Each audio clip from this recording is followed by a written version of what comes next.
एक छोटी सी ये कहानी। किसी गांव में एक किसान था जो बूढ़ा हो गया था। वह अपने खेतों में काम नहीं कर पा रहा था, इसलिए मजबूरी में वह बैठे बैठे ही घर के आंगन में दिन गुजार देता था, क्योंकि वो ज़्यादा ही बुजुर्ग हो गया था।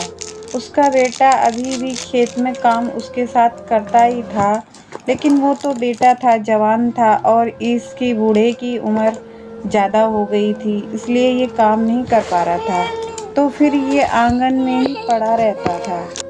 अपने बूढ़े बाप को पड़े हुए देख कर बेटा बड़ा ही वो रहता परेशान, और वो सोचता कि बाप को खुद से तो काम होता नहीं है और इसके भी छोटे मोटे काम करने ही पड़ते हैं हर दिन में।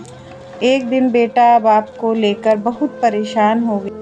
उस बूढ़े बाप के बेटे ने उसका बूढ़े का ऐसा इंतज़ाम किया जिसको सोच के आपकी भी रूह कांप जाएगी।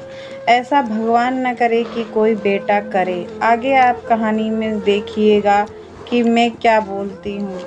इस तरीके से उस बूढ़े बाप के लिए बेटे ने उसका एक लकड़ी का जो बोलते हैं कि ताबूत बनाया। ताबूत जानते होंगे आप लोग, ताबूत क्या चीज़ होती है। जैसे कि मुस्लिम लोग, जैसे कि मुस्लिम क्या सिख लोग भी होते हैं हमारे भाई।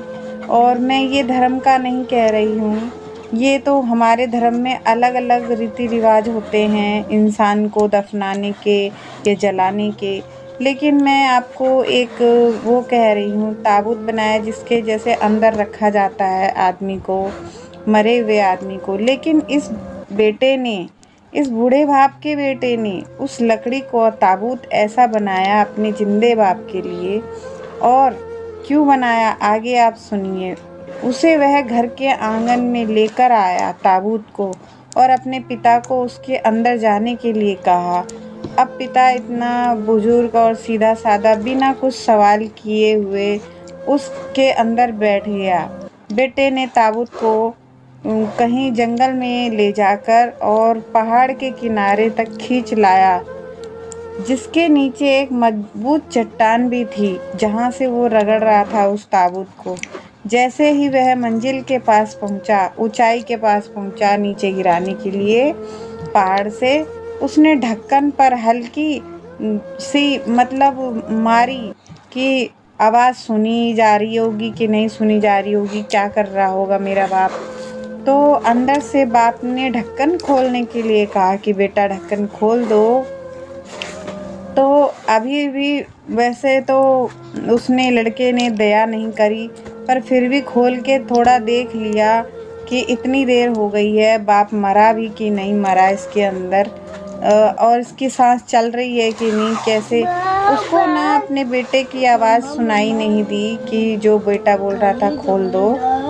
पिता ने अपने बेटे की ओर देखा। जब उसने वो दरवाज़ा मतलब वो ताबूत खोला, तो पिता ने अपने बेटे की ओर देखा और बोला कि बेटा, मैं जानता हूँ कि तुम क्या कर रहे हो, लेकिन जाते जाते मैं तुमको एक बात कहना चाहता हूँ कि बेटा, तुम इसको मेरे को फेंक तो रहे हो, लेकिन ना तुम इस ताबूत को संभाल कर रख लो, क्योंकि ये ताबूत बेकार हो रहा है, बर्बाद हो रहा है। तुमने इतनी मेहनत से अपना पैसा लगाकर इसमें बनाया है इसको। अब ये ताबूत आप संभाल के रखो और मुझे ऐसे ही चट्टान से खाली धक्का देकर नीचे गिरा दो, क्योंकि मैं तो चले जाऊंगा, लेकिन ये ताबूत आपका काम आएगा। आपके बच्चे भी इस ताबूत में आपको रख कर और नीचे फेंकेंगे, इसलिए वो काम आ सकता है तुम्हारे लिए। इससे बच्चे ने अपने बाप की तरफ देखते हुए बहुत ही शर्म से आंखें नीचे करके रह गया और बोला कि पिताजी, मैं ये क्या करने जा रहा था। वो गले लग गया अपने बाप के। तो दोस्तों, मैं ये कहना चाहती हूँ इस कहानी से कि इंसान चाहे जवानी में ही लाचार बेबस अपने हाथ पैरों से हो जाएगा, चाहे कैसे भी हो जाएगा इंसान, चाहे औरत हो चाहे कोई भी इंसान हो, बच्चा हो आदमी हो, कभी भी किसी को इस तरीके से नहीं करना चाहिए कि अगर वो घर में बेकार है तो इसको हटा दो या फिर उसका इंतज़ाम ऐसे कर लो। कभी भी नहीं सोचना चाहिए, जबकि हर मुसीबत का समाधान है, हर मुश्किल का समाधान है यहाँ पे, उसको परिवार के अंदर ही निपटाना चाहिए। अगर बाप बूढ़ा हो गया है तो कोई बात नहीं, उसने भी तो कैसे-कैसे सींच कर तुम्हें बड़ा किया होगा, जैसे कि एक पौधा बड़ा किया जाता है। तो आप इस चीज़ को सोचिएगा, जब जाके रोटी पानी जब तक सांस चल रही है दीजिएगा और अपने बड़ों का सम्मान कीजिएगा। धन्यवाद।